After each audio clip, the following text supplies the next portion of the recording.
You've heard a rather romanticized take on this story.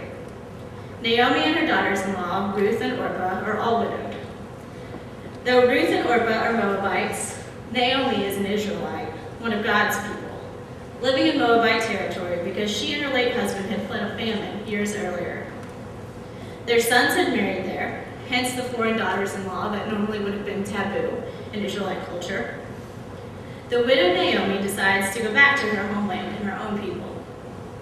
Because she loves her daughters-in-law, she tries to send them back to their own parents and give them a second chance at happiness, since they might still be able to remarry and have families. Orpah goes, but Ruth stays. She gives that speech that you all read so beautifully this morning about how Naomi's God will be her God, and Naomi's people her people. So Naomi and Ruth happily set off for Bethlehem. Ruth marries Boaz, has a baby, and everyone lives happily ever after. It's a really nice story. But I want to suggest to you something else, a totally different reading I encountered as I researched this story. As it turns out, a lot of biblical scholars see Naomi as an angry, bitter woman. First, they critique her because she and her husband had left the Promised Land. After all the trouble of getting there, they've left the Promised Land, just because times got a little tough. And then they call her unrighteous, because she and her husband married their two sons off to foreign women, instead of following the patriarch's example and finding them wives from among their own people. And finally, they call her bitter, because she's angry at God and she is not afraid to say so. And well, she has some right to be angry. Regardless of whether she was in the wrong with the moving and the wife finding, she's lost her husband and her two sons, and that's certainly not her fault. She's a widow in a time when women didn't have many rights, and it was really difficult to be a widow. And she's a long way from home and from any extended family she may have had.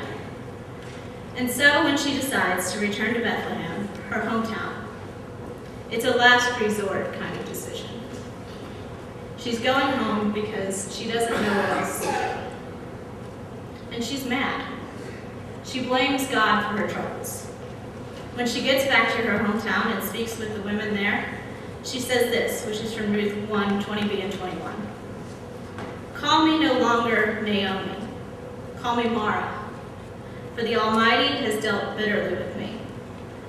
I went away full, but the Lord has brought me back empty. Why call me Naomi when the Lord has dealt harshly with me, and the Almighty has brought calamity upon me? When you look at the story this way, it seems plausible that Naomi tries to send her daughters-in-law home, not so much because she wants what's best for them, but because they're a burden. There are two more mouths to feed when she's probably having a hard time feeding herself. Naomi doesn't count her daughter-in-law as worthwhile when she says she's come back empty. However, Ruth's decision to stay with Naomi also feels a little less noble in this light. After all, why in the world does Ruth, a non-Israelite, want to go with her mother-in-law and serve a God whom Naomi seems to think has cursed them? The only answer I can imagine is that it's a better option than whatever is awaiting Ruth in her parents' house. Maybe she comes from an abusive home. Maybe she has a past she's running from. Whatever the case, it seems to Ruth to be a better option to move to a foreign country that serves a foreign God with her angry mother-in-law than to go back to her parents' house.